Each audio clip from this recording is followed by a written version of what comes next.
Do you ever feel like you're a chameleon, constantly changing your colors to fit in, to be liked, to avoid disapproval, that knot in your stomach when you have to say no to someone, the exhaustion that comes from trying to please everyone around you? If you nodded along, then this video is going to be uncomfortable. Because today, we're going to talk about something that most people mistake for virtue, but is actually a form of self-betrayal. We're going to expose the dangerous art of being liked and why people-pleasing isn't making you a better person. It's destroying you. Most of us have been taught that being agreeable, accommodating and nice is the path to happiness and healthy relationships. We've been sold a lie. The truth is far more uncomfortable. People-pleasing is not kindness. It's fear dressed up as virtue. And it's costing you everything that actually matters: your self-respect, your authenticity, and paradoxically, the very relationships you're trying so desperately to preserve. Today, we're going to pull back the curtain on this destructive pattern, understand why so many of us fall into it, and most importantly, learn how to break free. Because the world doesn't need another people-pleaser. It needs more people who respect themselves enough to be real. Let's start with the uncomfortable truth about what people-pleasing really is. At its core, people-pleasing is a psychological bargain. A deal you make with the world that sounds reasonable, but is actually toxic. The bargain goes like this: I will sacrifice my own needs, desires, and opinions in exchange for your approval and to avoid your anger or disappointment. On the surface, this seems noble, even selfless. But dig deeper, and you'll find something much darker. This bargain is rooted in fear, specifically the fear of abandonment. The people-pleaser operates from a deep, often unconscious belief that they are not worthy of love and acceptance as they are. They believe they must earn it, constantly, through service, agreement, and accommodation. This fear drives them to scan every room for disapproval, to monitor every conversation for signs of conflict, to anticipate everyone else's needs while ignoring their own. They become emotional contortionists, twisting themselves into whatever shape they think will make others comfortable. But here's what they don't realize. This bargain is rigged from the start. You cannot buy genuine love and respect through self-sacrifice. What you get instead is tolerance at best, and exploitation at worst. People sense when you don't value yourself, and unfortunately, many will treat you accordingly. The tragic irony is that in trying to avoid abandonment, people-pleasers often create the very thing they fear. They attract relationships built on transaction rather than genuine connection. They surround themselves with people who are comfortable taking but never giving back. And now, let's talk about the most seductive lie that people-pleasing tells us: that we're in control. The people-pleaser believes they are managing the situation, managing other people's emotions, preventing conflict, keeping everyone happy. They think they're being strategic, diplomatic, wise. But this is an illusion. You think you are managing their emotions, but in reality, their emotions are managing you. Every time you swallow your opinion to avoid disagreement, you've handed your power to someone else. Every time you say yes when you mean no, you've made their comfort more important than your integrity. Every time you twist yourself into a pretzel to make someone else happy, you've declared that their feelings matter more than yours. Imagine your life as a kingdom. Are you the ruler, or are you letting every passing opinion dictate your laws? The people-pleaser has abdicated their throne. They've made everyone else the king or queen of their inner world. Their mood depends on other people's approval. Their decisions are made not based on their values, but on what they think others want to hear. Their self-worth fluctuates like a stock price based on external validation. This is not power, this is powerlessness with a smile. The cruel paradox is that the more you try to control how others see you, the less control you actually have. You become a prisoner of other people's expectations, real or imagined. You stop living your life and start performing it. And here's the kicker, people can sense this desperation, they can smell the neediness, the fear, the lack of self-respect, and it doesn't make them like you more. If anything, it makes them respect you less. Let's talk about what people-pleasing actually costs you, because the price tag is much higher than most people realize.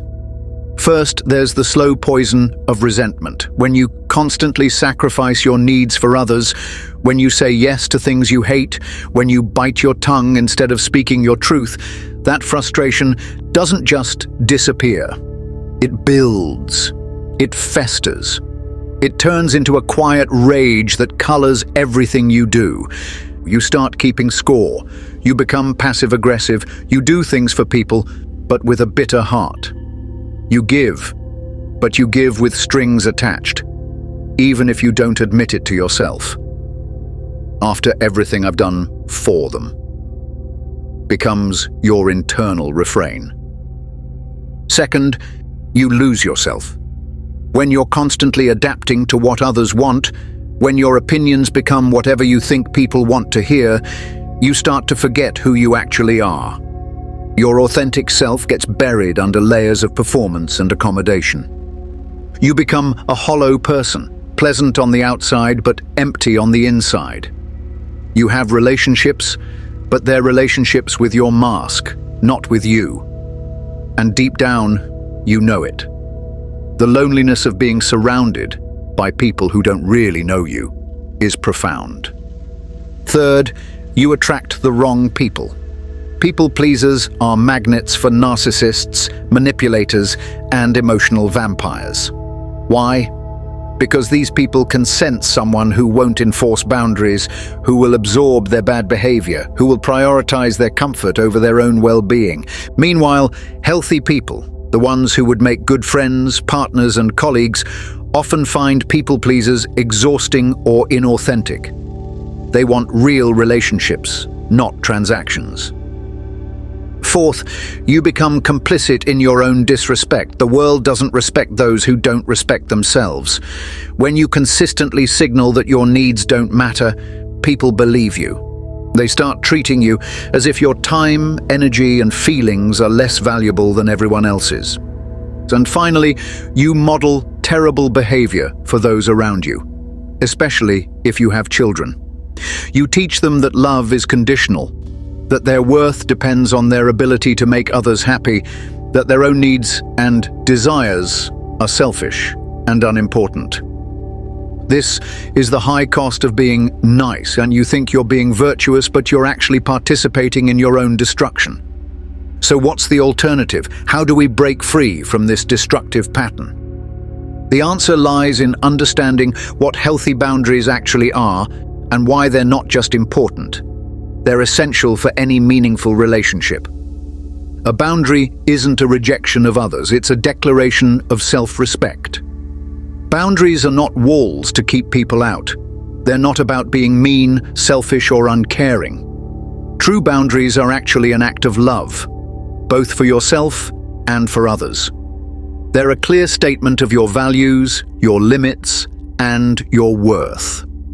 When you set a boundary, you're saying, this is who I am, this is what I stand for, this is what I will and won't accept. You're giving people accurate information about how to be in relationship with you. Healthy boundaries create safety. They let others know where they stand. They eliminate the guesswork and manipulation that thrives in boundaryless relationships. They create space for genuine connection because they ensure that interactions are based on truth rather than fear. Think about the people you most respect and admire. I guarantee they have strong boundaries. They're kind, but they're not pushovers. They're generous, but not at their own expense. They care about others, but they don't sacrifice their integrity to avoid conflict. These people understand something that people pleasers have forgotten. You cannot give what you do not have. If you don't respect yourself, you cannot teach others to respect you. If you don't value your own time and energy, why should anyone else? Setting boundaries is not about becoming cold or uncaring, it's about becoming real. It's about showing up as yourself, not as who you think others want you to be. And here's something beautiful. When you start setting boundaries, you discover who your real friends are. The people who respect your boundaries are the ones worth keeping. The ones who push back, who guilt you, who try to manipulate you into dropping your boundaries. They're showing you who they really are. This brings us to the most important skill you can develop: the ability to say no without guilt, without over-explanation, without apology. Your no is not a mean word, it's not selfish, it's not cruel. Your no is the foundation of a powerful yes to an authentic life. Every time you say no to something that doesn't align with your values, you're saying yes to your integrity. Every time you say no to a request that would drain your energy, you're saying yes to protecting your well-being. Every time you say no to people-pleasing, you're saying yes to real relationships. But reclaiming your no requires courage, the courage to disappoint. This might be one of the hardest things you'll ever do, especially if you've spent years, perhaps decades, being the person who always says yes. So you're going to disappoint people. Some of them will be angry, some will try to guilt you, some will call you selfish. This is not a sign that you're doing something wrong. It's a sign that you're finally doing something right. The people who are most upset by your boundaries are usually the ones who were benefiting most from your lack of them. Start small. Practice saying no to little things. No, I can't stay late tonight. No, I don't want to go to that event. No, I disagree with that. Notice how the world doesn't end. Notice how most people respect you more, not less. What is one thing you've said yes to this week that you wish you had said no to? Whatever came to mind, that's your starting point. That's where you begin to reclaim your power, your authenticity, your life. Remember, you are not responsible for managing other people's emotions. You are not required to sacrifice yourself to make others comfortable. You are not obligated to be smaller so others can feel bigger. You have the right to be yourself. You have the right to have needs. You have the right to say no. The dangerous art of being liked is really the art of disappearing. But you weren't put on this earth to disappear. You were put here to show up, fully, authentically, unapologetically.